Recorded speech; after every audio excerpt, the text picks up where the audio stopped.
E se aquilo que você chama de amor for, na verdade, um pacto inconsciente com o próprio predador? E se toda a dor que você sente for apenas o reflexo de uma dança arquetípica que começou muito antes de você nascer?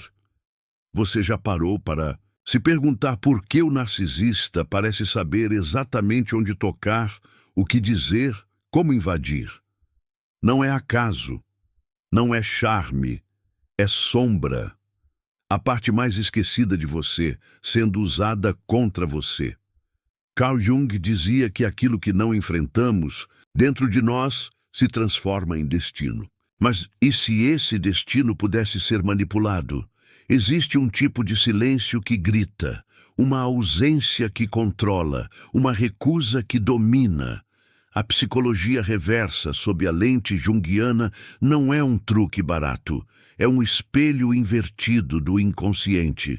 Ela não seduz o narcisista pela superfície, mas o envenena com a própria imagem distorcida. Quanto mais ele tenta manter o controle, mais perde. Quanto mais você se afasta, mais ele se prende. Mas cuidado, não se trata de jogo. Trata-se de alquimia emocional. E alquimia, como Jung alertava, é perigosa para quem não conhece o fogo interior. Você está prestes a mergulhar em um território onde palavras viram feitiço e gestos, aparentemente simples, desestruturam até mesmo os egos mais blindados. Mas para isso, será preciso esquecer tudo que você acha que sabe sobre conquista, sobre controle, sobre amor. Aqui, o poder não está em dominar o outro, está em espelhar o que ele mais teme. E esse espelho, se bem posicionado, pode fazer o narcisista não apenas correr atrás de você, mas implorar para não desaparecer do seu mundo. O que Jung descobriu sobre o inconsciente coletivo, sobre as máscaras que usamos, as personas, e sobre a sombra que negamos, pode ser a chave que ninguém ousou te entregar. Porque, no fundo, o narcisista é apenas uma criança ferida com medo do abandono. Mas o que acontece quando é ele quem sente que está sendo esquecido? Quando, pela primeira vez, é ele quem se olha e não se reconhece? É nesse momento que a psicologia reversa usada com precisão simbólica deixa de ser resposta e se torna punição. Você sente, não sente, que algo está se armando no ar, que as peças do seu passado, as humilhações, os silêncios, as promessas quebradas, nunca foram apenas histórias, foram convites. Convites para que agora, neste exato instante, você aprenda o que ninguém nunca ousou te mostrar. Como transformar a dor em presença, o trauma em poder e o abandono em obsessão. Mas saiba, esse caminho não terá volta. E o primeiro passo começa no próximo segundo. Você já reparou no instante exato em que tudo começa a ruir, mas ninguém vê, não é um grito, é um silêncio, uma ausência de si. É aquele momento em que você sorri, mas algo dentro aperta. Quando responde, tudo bem, e sente vontade de desaparecer. Carl Jung chamou isso de dissociação da alma, quando aquilo que sentimos não encontra espaço para existir. E nessa lacuna, nesse vão entre quem somos e quem fingimos ser, o narcisista entra. Ele não se aproxima como um invasor. Ele se funde, como se já estivesse ali, esperando você se perder para finalmente se encontrar nele. Mas não se engane. O narcisista não ama você. Ele deseja aquilo que você reprimiu, aquilo que você tentou esconder por medo de ser rejeitado. Ele fareja a sua sombra e a transforma em oferta. Quando Jung dizia que aquilo que negamos nos submete, ele estava falando disso. O narcisista não controla você com força. Ele apenas ativa o que você não teve coragem de tocar. Sua insegurança, sua fome de afeto, seu vício em reconhecimento. Ele te lê sem palavras. E quando percebe que você precisa ser escolhido, ele se torna tudo o que você espera. Até você esquecer quem era antes dele chegar. Não há prisão mais forte do que aquela construída com aquilo que você mais deseja. E é por isso que a psicologia reversa, quando enraizada no inconsciente, se torna uma arma brutal. Porque não se trata de provocar o outro, trata-se de retirar o espelho, de fazer o narcisista se ver sem a sua validação, de arrancar dele o chão que você ofereceu, e nesse exato instante algo quebra. Algo escapa do controle dele, porque ele precisa da sua atenção como um corpo precisa de ar. E quando você retira esse oxigênio emocional, ele sufoca em silêncio. Você já sentiu isso?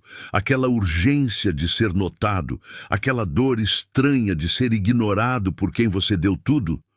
Pois é. O narcisista vive desse jogo, mas há um detalhe que ele nunca espera.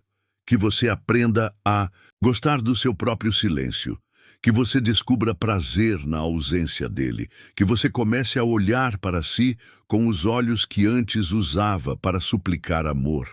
É aí que o ciclo se inverte. E o que era obsessão dele por controle se transforma em dependência emocional pela sua ausência. Não se trata de vingança, trata-se de autorreconhecimento. Quando Jung falava sobre individuação, ele falava exatamente disso. Tornar-se quem se é, mesmo que isso custe perder quem você achava que precisava. E esse é o primeiro golpe. Não tentar conquistar, mas permitir-se ir embora. Porque quando você vai embora de verdade, não com os pés, mas com a alma, algo no narcisista entra em colapso. Ele sente que perdeu uma parte dele, quando, na verdade, foi você quem recuperou uma parte de si. Você percebe agora? O jogo nunca foi sobre amor. Foi sobre espelhos, sobre projeções. O narcisista é um reflexo distorcido das suas feridas, mal resolvidas. E enquanto você tentar curá-lo, será mantido dentro do ciclo. Mas quando você muda o eixo, quando você sai do papel de salvador e entra no papel de presença, tudo muda. Porque ele não quer você, ele quer aquilo que você perde quando tenta agradá-lo. Ele quer o seu centro. A psicologia reversa é só o nome moderno para um movimento arquetípico muito mais antigo, o da retirada simbólica do afeto. Não é manipulação, é preservação. É como fechar uma janela no meio da tempestade. É um não que salva, um basta que renasce.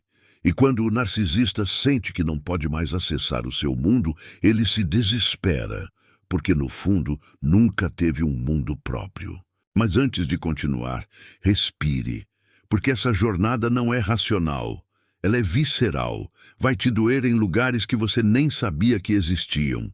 Vai trazer memórias que estavam adormecidas, porque, como disse Jung, até você tornar consciente, o inconsciente, ele dirigirá sua vida, e você o chamará de destino.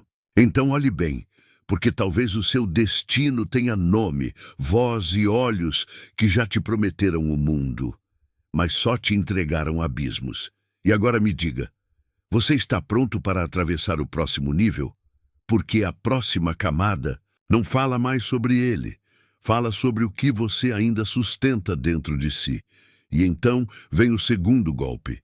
Ele não faz barulho, ele não exige explicações, ele não se justifica, ele apenas se instala como um eco, como um abismo entre o que era e o que agora é. O segundo golpe é o silêncio, mas não qualquer silêncio, é aquele que vem carregado de presença. Um silêncio que não implora, não corrige, não tenta convencer. É um tipo de ausência viva. Jung dizia que tudo aquilo que você reprime em si voltará a você sob a forma de destino.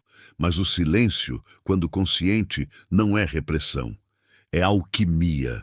É como retirar o combustível de uma fogueira e observar o narcisista se debater no escuro, tentando reacender uma chama que não queima mais. E ele tenta. Oh, como ele tenta! Porque o narcisista vive da reação. Ele se alimenta da sua explicação, da sua defesa, da sua dor. Ele provoca apenas para ver o movimento, para sentir que ainda tem acesso. Mas quando você não reage, quando você se torna espelho mudo, o jogo quebra. Porque o verdadeiro poder não está em responder, está em não se curvar à necessidade de ser entendido. E esse é o golpe que mais fere, o de não dar mais explicações para quem nunca ouviu de verdade. Você sente a diferença? Antes, cada palavra sua era uma tentativa desesperada de provar que você merecia amor. Agora, o seu silêncio é uma afirmação de que não há mais o que provar. O segundo golpe não exige estratégia, exige coragem. Coragem para ficar em paz mesmo sendo acusado. Coragem para não se explicar mesmo sendo mal interpretado. Coragem para não responder mesmo sendo provocado. É um grito sem voz que reverbera no inconsciente do narcisista, porque ele não suporta não ser o centro. Ele não suporta não ser o motivo da sua raiva, do seu choro, da sua paixão. Ele precisa provocar vida para sentir que ainda existe. Mas agora você não se move. E quando você não se move, ele desmorona. Porque o controle que ele tinha era sobre a sua reação, não sobre sua essência. E é aí que o narcisista começa a te perseguir por dentro. Porque quando você some sem desaparecer, quando está ali, mas não mais ao alcance emocional, algo dentro dele quebra. É como se sua alma não respondesse mais ao chamado dele. Como se a música que ele tocava e que antes fazia você dançar, agora ecoasse em uma sala vazia. Isso o enlouquece, porque ele precisa da sua dança para acreditar na própria melodia. Mas esse silêncio não é apenas ausência, ele é construção. Enquanto o narcisista surta por não ser mais visto, você começa a se ver. Começa a sentir coisas que antes estavam soterradas sob camadas de validação. Começa a ouvir a sua respiração, a sua intuição, a sua sombra. Jung chamaria isso de retorno ao self, um reencontro com o que foi exilado em nome do amor dos outros. E nesse reencontro você descobre que o que te machucava não era o narcisista em si, mas o quanto você se abandonava para não perdê-lo. Você lembra da primeira vez que se calou para não provocar uma discussão? Ou da vez que mentiu para agradar? Ou daquela noite em que chorou escondido para não parecer fraco? O silêncio do segundo golpe não é o mesmo. Ele não é submisso. Ele é soberano. Ele não esconde nada. Ele revela tudo. Ele diz: eu não preciso mais te mostrar quem eu sou, porque eu finalmente me vejo. E esse é o início da libertação. Não de um relacionamento, mas de um ciclo ancestral de autoabandono. O narcisista percebe, ele sente e ele tenta te puxar de volta, muda o tom, usa palavras doces, promete o que nunca entregou. Ele tenta vestir a máscara do arrependimento. Mas agora você não escuta com os ouvidos, você escuta com a pele, e a pele reconhece, a pele não esquece o toque. Do veneno disfarçado de carinho, a pele não se engana mais. Então, pela primeira vez, o narcisista percebe que está sozinho, mesmo estando ao seu lado.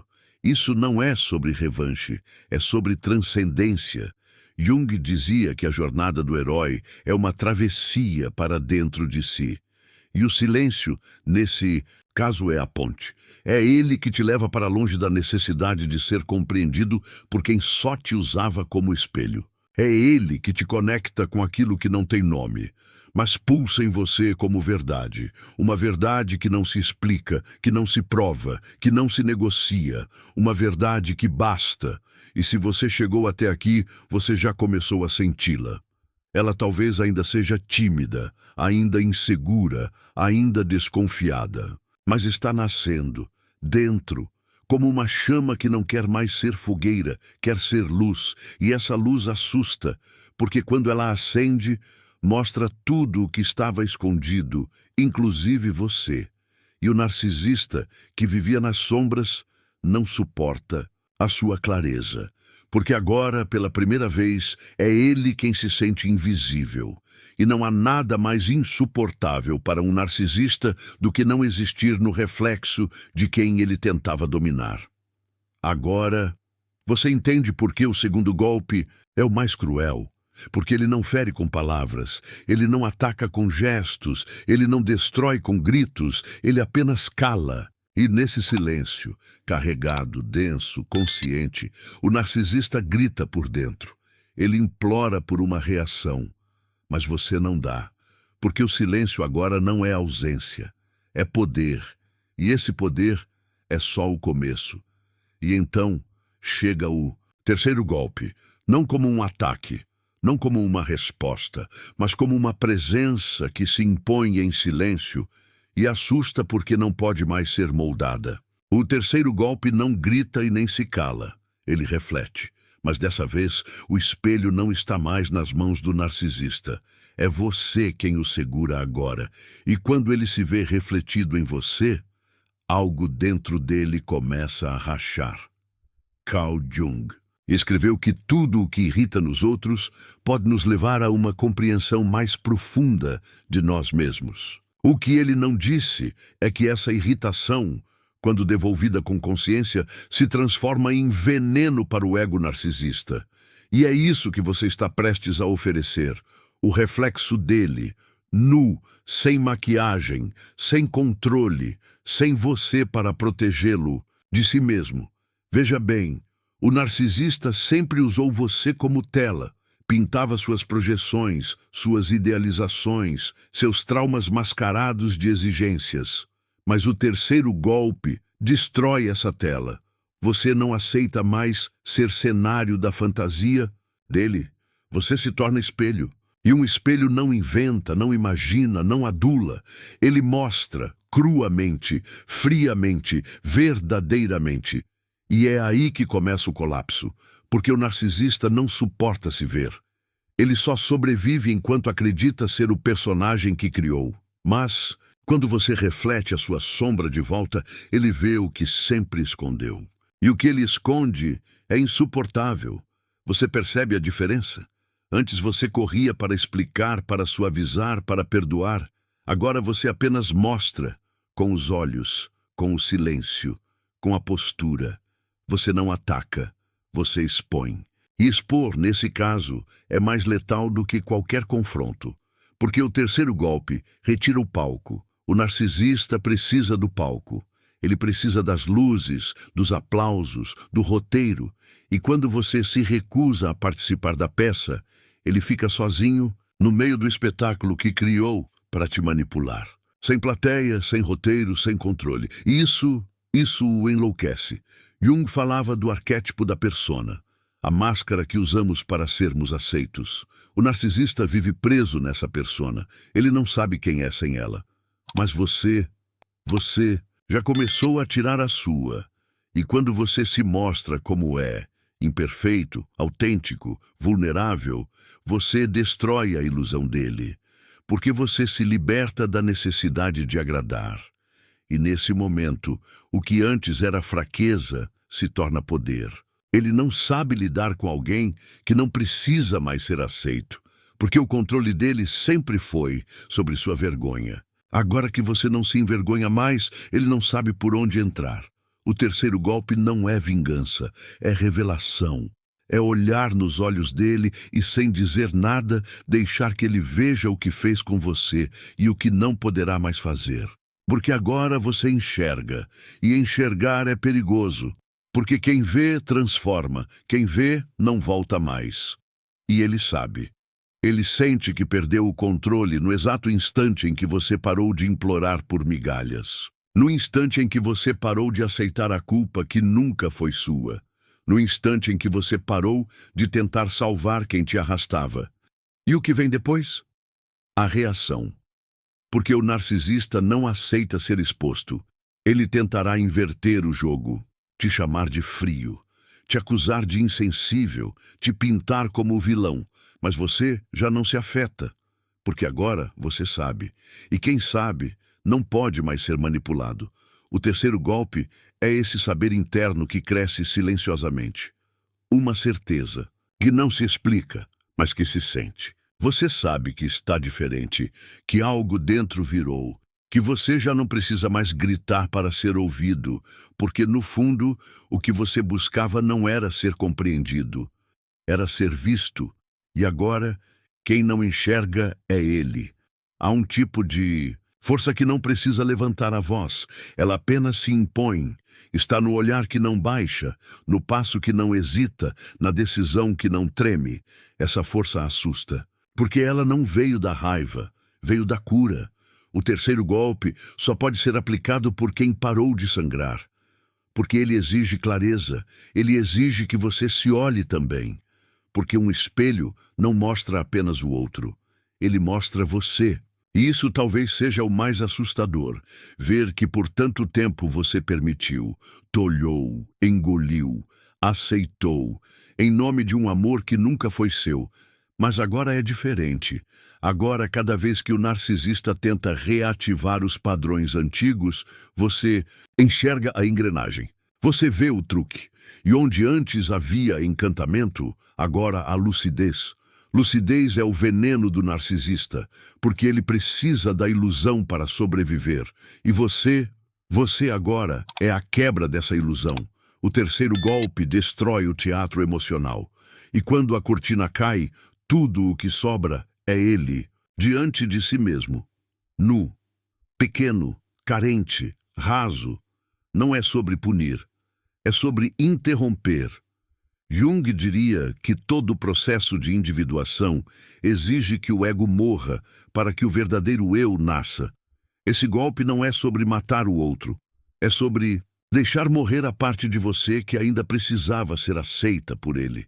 Quando essa parte morre, tudo muda.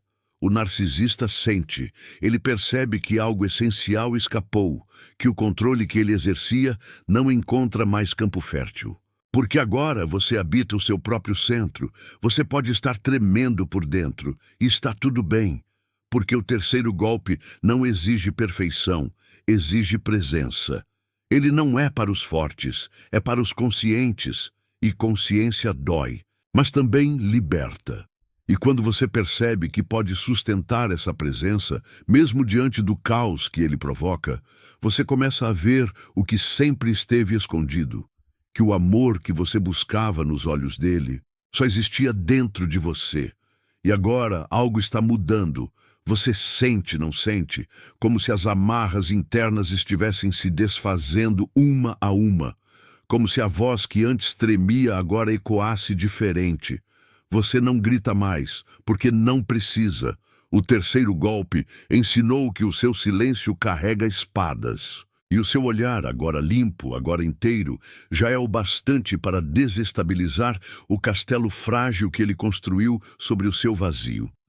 E quando o narcisista acredita que ainda resta algo a dominar, surge o quarto golpe, o mais sutil, o mais silencioso, o mais imperdoável. Porque o quarto golpe não se manifesta com força, mas com ausência de carência. Ele não ataca, ele não repele, ele transcende. E nesse movimento de pura inversão energética, algo brutal acontece. O narcisista começa a desejar exatamente aquilo que antes desprezava.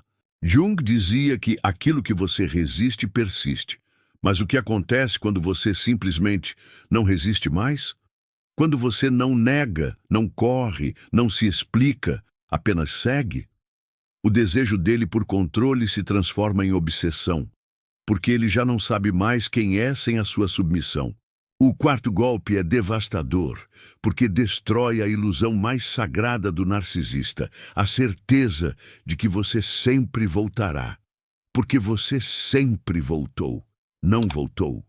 No começo, voltava com flores. Depois, com lágrimas. Mais tarde, com silêncio. Mas ainda voltava por dentro, emocionalmente conectado, vibrando naquela dependência invisível. Mas agora você não volta mais, nem com palavras, nem com pensamentos, nem com gestos. Você não deseja mais, e isso o destrói, porque o desejo é o que o mantinha vivo. Ele precisava ser o objeto do seu anseio, mesmo que fingisse não se importar. Era do seu vício por ele que ele extraía o senso de importância que escondia sua pequenez. Mas com o quarto golpe, o desejo se inverte. Não é você quem anseia, quem espera, quem cria expectativa. Agora é ele quem sente o gosto amargo da indiferença. E isso o quebra por dentro, porque o narcisista não suporta não ser desejado, não por orgulho, mas por pavor. Porque se ninguém deseja, ele desaparece. Sua existência depende da fome do outro. E quando essa fome cessa, ele apodrece no silêncio da sua própria irrelevância. Você já percebeu como tudo o que você fazia girava em torno de ser escolhido? O tom da sua voz, as palavras calculadas, o medo de afastá-lo, a esperança de agradar, tudo em você vibrava como um radar em busca de aprovação. E ele sentia, ele manipulava, ele premiava e punia de acordo com o quanto você dependia, mas agora você respira fundo e simplesmente não precisa mais. O quarto golpe nasce dessa libertação interna. Você não precisa mais. E é nesse momento que, paradoxalmente, ele passa a precisar. Jung chamou isso de dinâmica da projeção inconsciente. O narcisista não se apaixona por você, mas por aquilo que você nega em si. Quando você nega sua autonomia, ele a deseja em você. Quando você reprime sua força, ele tenta capturá-la. Mas quando você a incorpora, quando você vive essa autonomia, quando você abraça essa força, ele perde o controle. Porque aquilo que ele desejava era a sua fraqueza, era a sua ausência de si, era a sua tentativa desesperada de ser aceito. Agora que isso morreu, ele se vê sem nada. E é aí que o quarto golpe se torna mortal, porque o narcisista passa a perseguir aquilo que ele mesmo destruiu, a sua doçura, a sua entrega, a sua presença apaixonada. Ele começa a implorar por migalhas do que antes ignorava. Começa a agir como você agia, a mandar mensagens sem resposta, a fazer promessas sem eco, a provocar encontros que nunca acontecem. Ele inverte o roteiro. Mas você já não participa mais do enredo. Você não odeia, você não ignora por estratégia, você simplesmente se deslocou, como se a sua alma tivesse se retirado de uma sala sem fechar a porta. E o narcisista fica ali, olhando, esperando, gritando no vazio, mas você já não escuta. Isso o enlouquece, porque agora ele te deseja com a mesma intensidade com que antes te desdenhava. E isso revela o que ele sempre escondeu, que o desprezo dele nunca foi sobre você, foi sobre a ameaça que você representava, a ameaça de ser livre, de ser inteiro, de não precisar dele. Quando você desejava, ele controlava. Agora que você é, ele se desfaz. Porque o quarto golpe não oferece resistência, ele oferece ausência. A ausência de carência, a ausência de fome, a ausência de qualquer necessidade de ser notado. Você já sentiu essa ausência por dentro? É uma paz que assusta no começo, porque estamos viciados em lutar, viciados em nos provar, viciados em acreditar que só seremos amados se formos desejados. Mas essa ausência, ela é o nascimento do verdadeiro amor próprio, não aquele que se afirma em voz alta, mas aquele que simplesmente não precisa mais de afirmação. E essa ausência, esse centro inabalável, é o que transforma o jogo inteiro. Carl Jung diria que esse é o ponto de virada da psique, quando o eu deixa de se identificar com as máscaras e se reconhece como totalidade. É quando você se vê como algo que não depende de ninguém para existir, nem do narcisista, nem de quem te feriu, nem de quem te rejeitou. Você existe, e isso basta. Essa é a ferida mais profunda no narcisista, porque agora ele sente falta de alguém que não sente mais falta dele. O quarto golpe não é um movimento de revanche, é uma metamorfose. Você se tornou aquilo que ele nunca poderia controlar. Um ser livre, um ser inteiro, um ser que deseja a si mesmo, e esse desejo essa inversão do campo magnético emocional, é insuportável para quem só sabia viver nas rachaduras do outro. Você se curou, e essa cura, para ele, é o fim. E então vem o quinto golpe, o último, o mais perigoso de todos. Não porque é violento, mas porque é silencioso demais. Ele não fecha portas, ele não lança palavras finais, ele apenas desaparece. É o golpe que quebra o vínculo oculto. A linha invisível entre você e o narcisista. Aquela corda energética que te puxava de volta sempre que você tentava ir embora. O quinto golpe não mata o outro, ele mata a necessidade de ter fim. Carl Jung dizia que a cura vem quando deixamos de buscar uma saída e aceitamos o processo. E é exatamente isso que acontece aqui. O quinto golpe é a morte da necessidade de explicação. É quando você já não precisa que ele entenda, sinta ou retribua. Você apenas vai, sem volta, sem drama, sem cena, e ele sente. Porque o quinto golpe não se vê, mas se pressente. Ele é uma ausência de conexão, um fim que não avisa, não grita, não culpa. Você não envia mais sinais, nem de amor, nem de ódio, nem de saudade. Você é apenas silêncio, não aquele silêncio do segundo golpe que carregava tensão, mas um silêncio que já não vibra na frequência dele.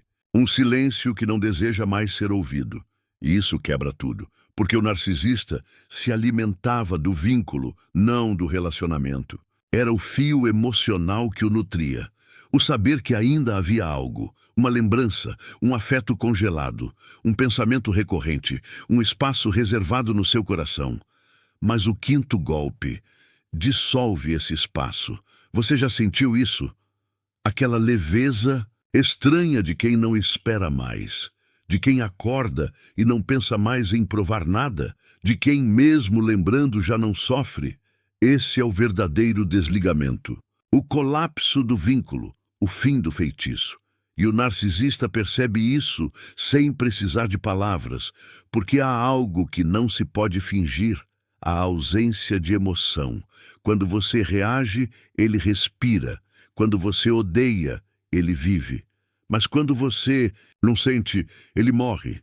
Não uma morte física, mas uma morte simbólica, arquetípica, a morte do personagem que ele representava na sua vida, a morte do papel dele no seu roteiro interno. Jung dizia que nada muda até que se torne consciente. E agora você está consciente, você vê o ciclo, você enxerga as manipulações. Mas mais do que isso, você perdeu o desejo de mudar o que foi. Você aceitou, e aceitar é o golpe final. Porque o narcisista vive do não resolvido, do que ainda dói, do que ainda grita, do que ainda busca explicação. O quinto golpe. Tira isso dele, e ele se vê diante de um espelho onde já não há reflexo, porque você não está mais lá. Isso não é esquecimento, é transcendência.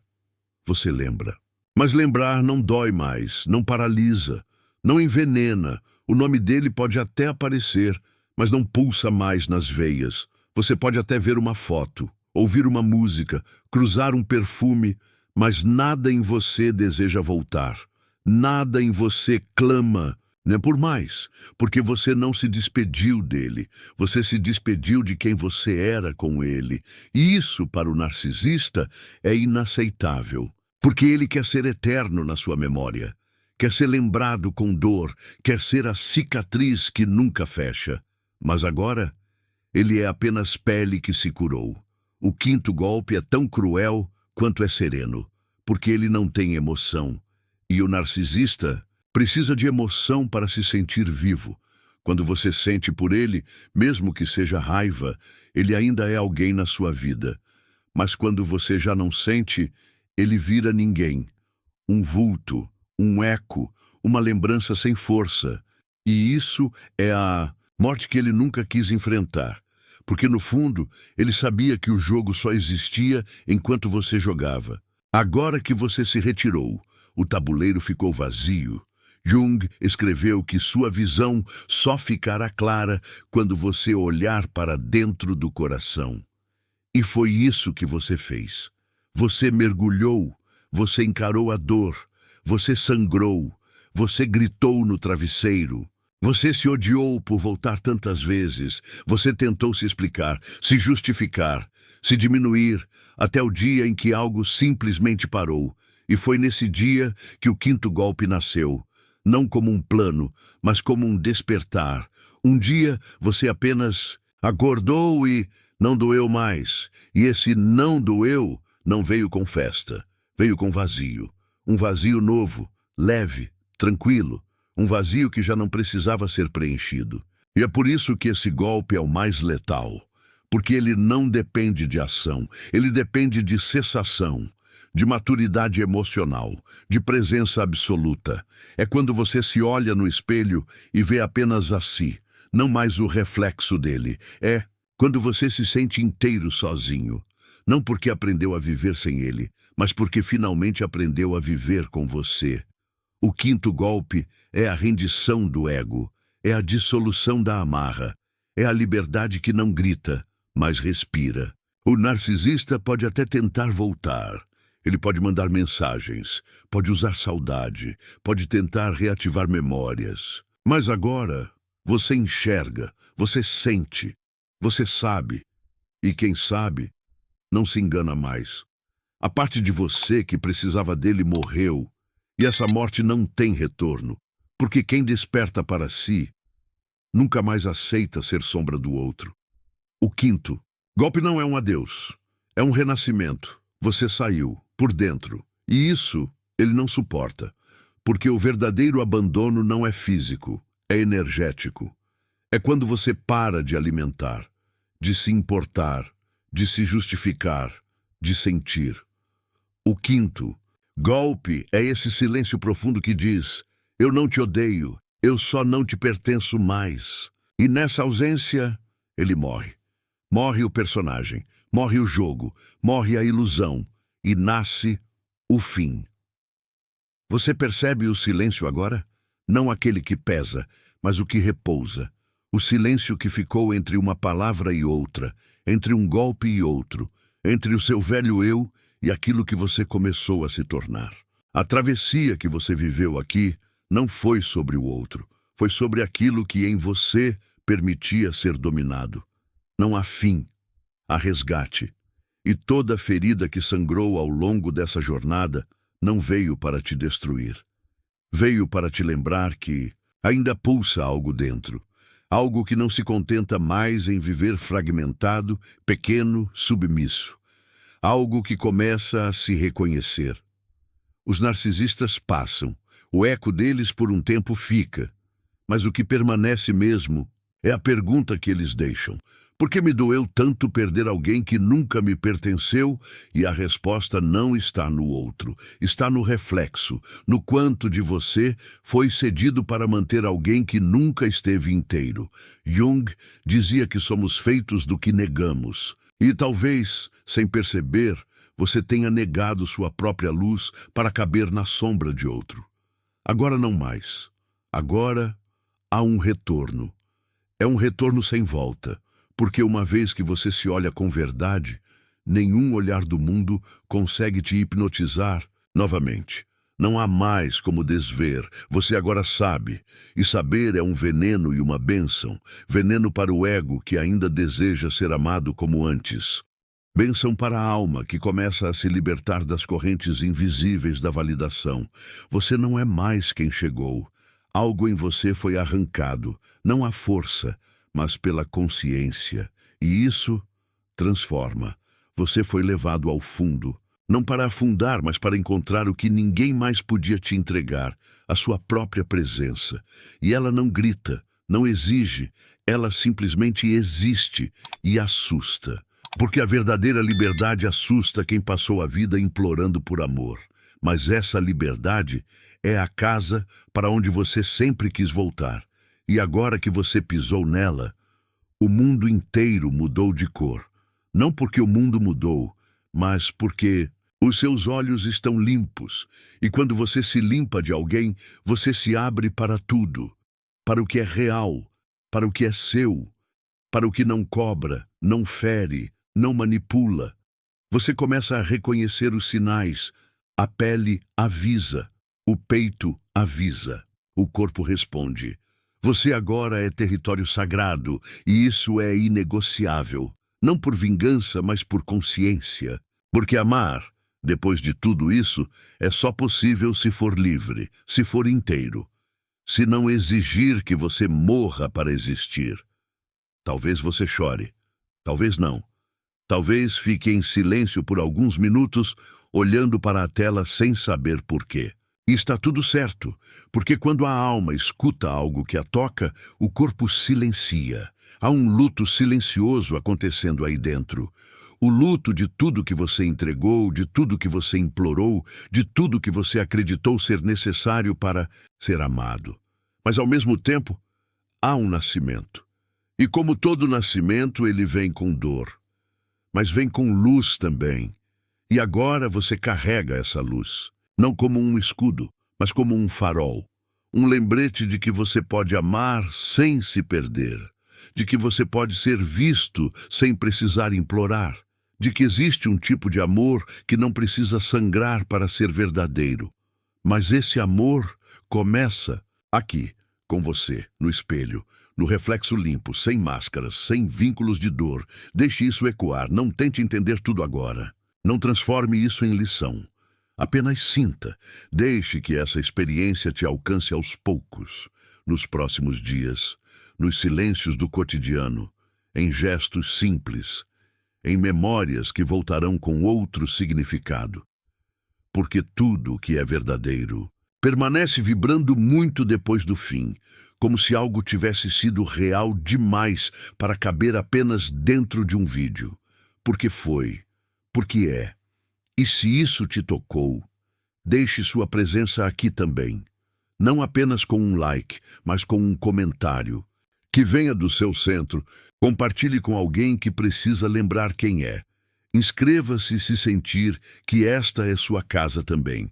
Porque talvez, sem saber, você não tenha apenas assistido a um conteúdo. Você tenha se reencontrado. E reencontros merecem continuidade.